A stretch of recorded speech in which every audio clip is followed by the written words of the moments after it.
1월 10일 월요일 새벽 예배를 시작합니다. 우리 다 같이 사도신경을 고백하겠습니다. 전능하사 천지를 만드신 하나님 아버지를 내가 믿사오며 그 외아들 우리 주 예수 그리스도를 믿사오니 이는 성령으로 잉태하사 동정녀 마리에게 나시고 본디오 빌라도에게 고난을 받으사 십자가에 못 박혀 죽으시고 장사한 지 사흘 만에 죽은 자 가운데서 다시 살아나시며 하늘에 오르사 전능하신 하나님 우편에 앉아 계시다가 저리로서 산 자와 죽은 자를 심판하러 오시리라. 성령을 믿사오며 거룩한 공예와 성도가 서로 교통하는 것과 죄를 사하여 주시는 것과 몸이 다시 사는 것과 영원히 사는 것을 믿사옵나이다. 아멘. 아멘.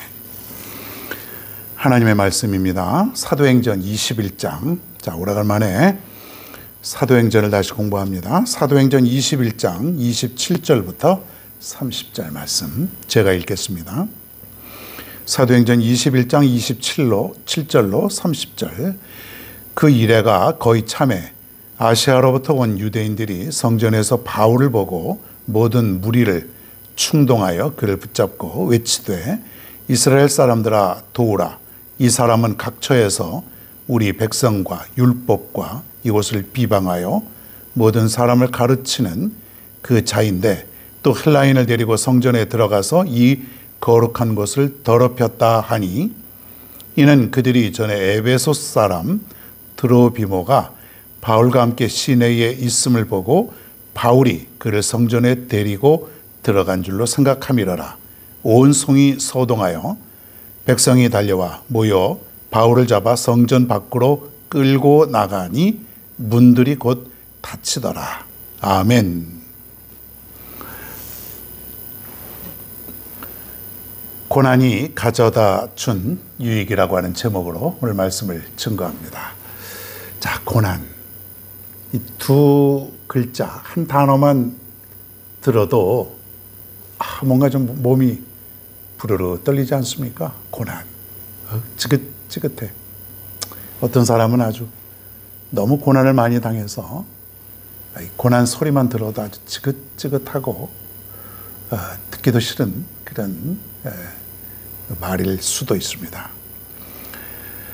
바울이라고 하는 사람도 참 고난을 많이 당했죠. 가는 곳곳마다 고난, 박해. 이것이 그냥 바울은 계속 따라다녔습니다. 사실 바울이 복음을 증거하는 것이 전부인데 하나님은 그 바울을 사실은 하나님의 일을 하는 것이고 하나님의 복음을 증거하는데 왜 바울을 계속해서 고난 가운데로 몰아넣으실까?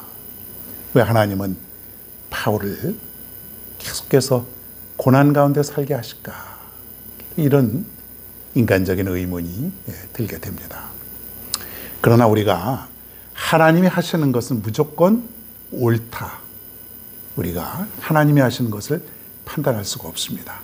사람은 절대로 판단할 수 없습니다. 무조건 하나님이 하시는 건 맞습니다. 옳다고 봐야 됩니다.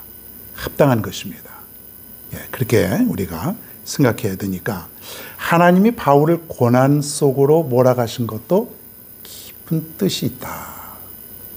하나님이 하시는 일이 옳으니까 분명히 거기에도 귀한 뜻이 있다. 이렇게 보면 되겠습니다. 오늘도 바울이 고난당하는 장면이 나오는데 뭐냐면 유대인들은 그 성전에서 엄격하게 이방인들과 구분을 하게 됩니다.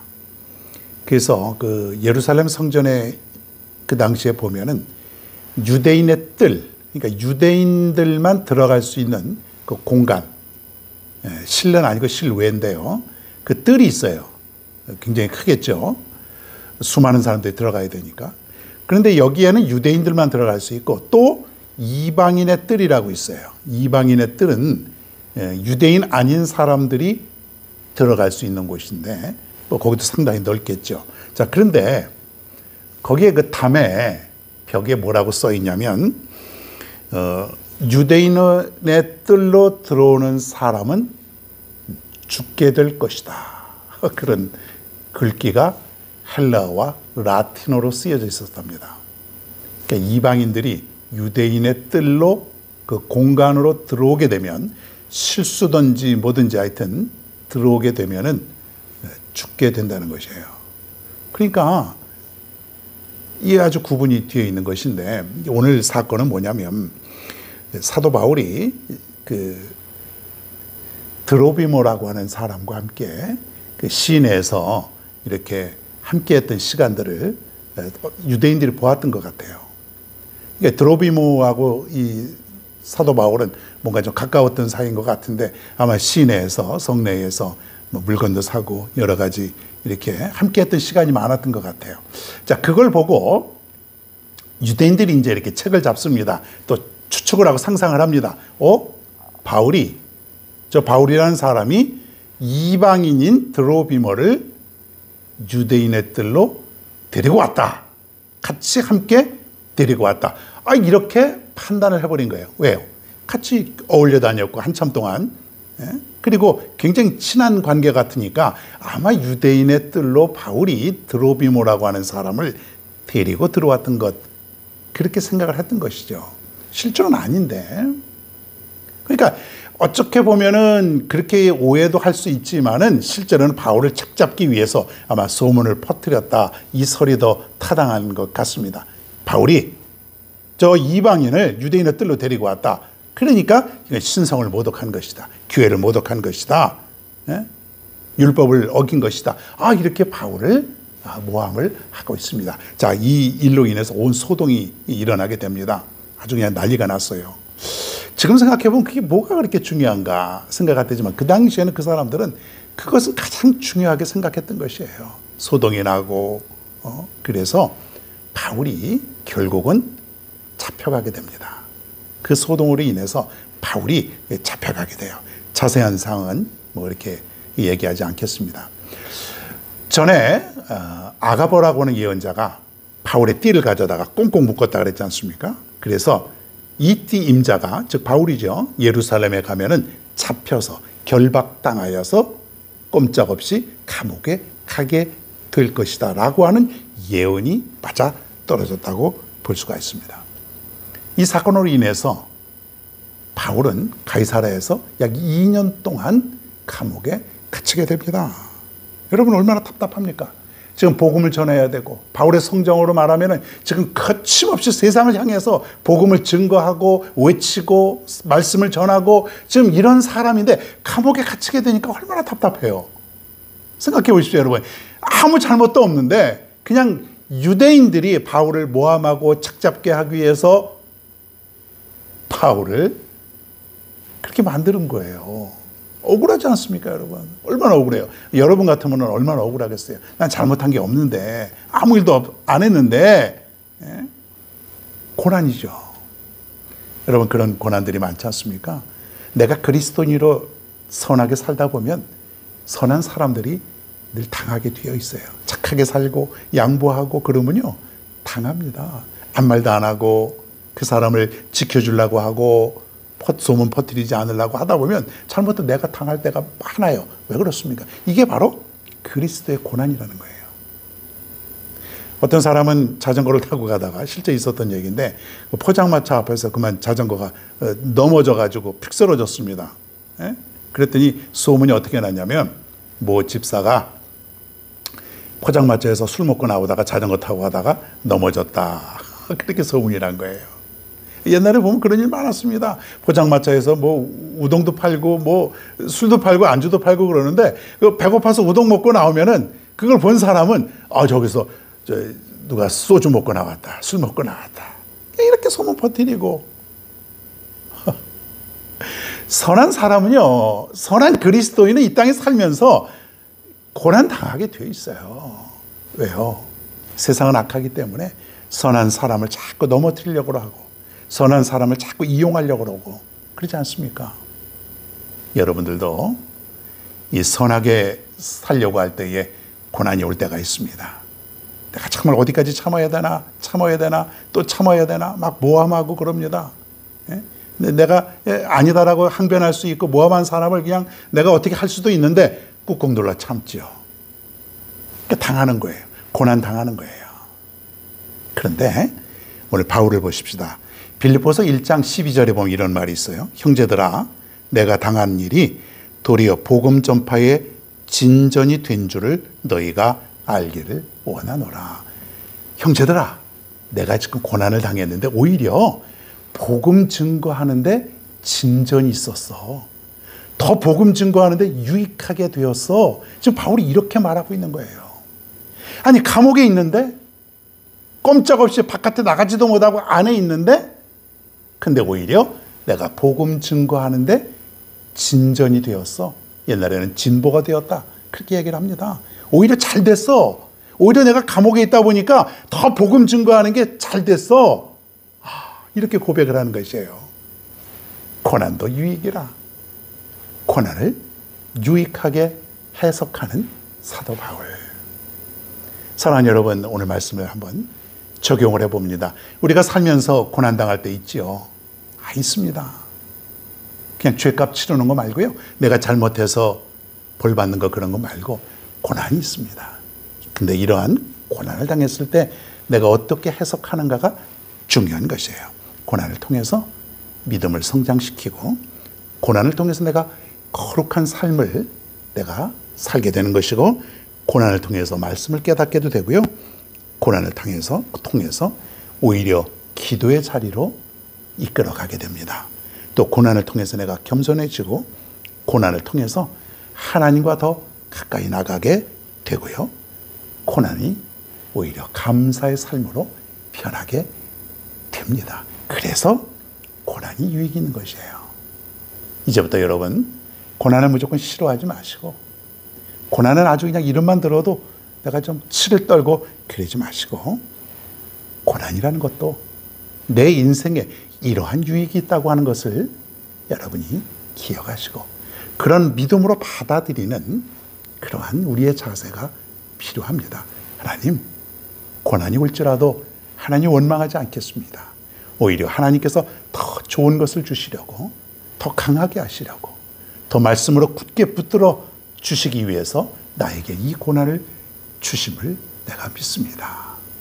이렇게 고백할 때에 하나님 여러분에게 정말 고난 이후에 더 귀한 것으로 채워주실 것입니다. 오늘도 이 믿음으로 살아갈 수 있는 저와 여러분 모두가 다 되시기를 간절히 바랍니다. 오늘의 찬양입니다. 하나님이 나를. 귀한 은혜의 시간 되시길 바랍니다.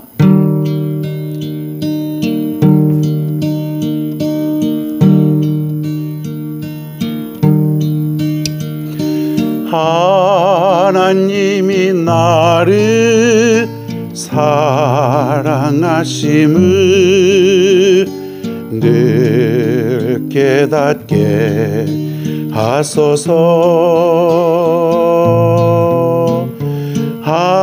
하나님이 나를 생각하심을 늘 기억하게 하소서. 하나님이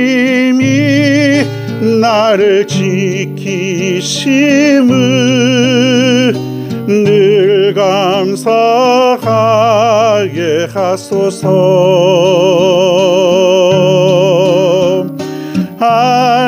하나님이 나와 함께 하심을 늘 느끼게 하소서.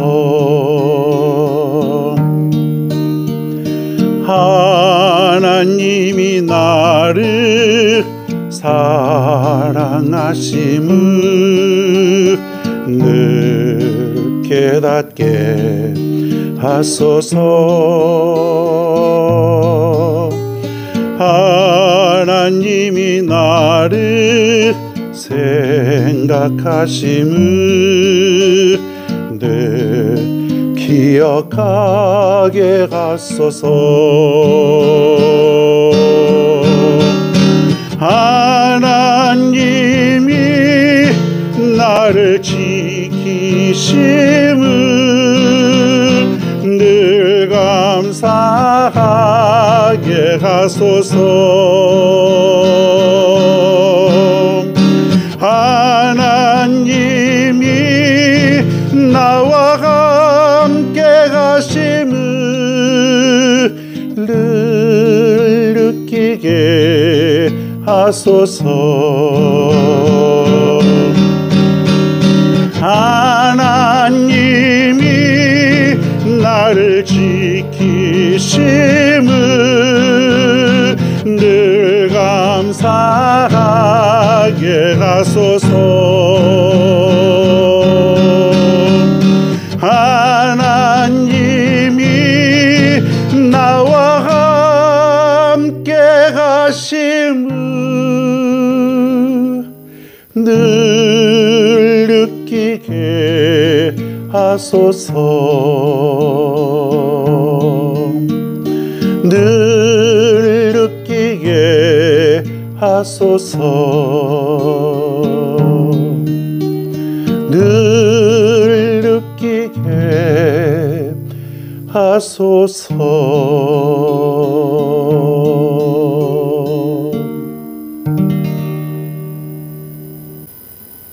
이 시간에 우리 다 같이 오늘 말씀을 생각하시면서 앞에 있는 기도의 제목을 가지고 함께 기도합니다. 할렐루야. 고맙고 감사하신 아버지 하나님, 신년도 벌써 열흘째 지나가고 있습니다.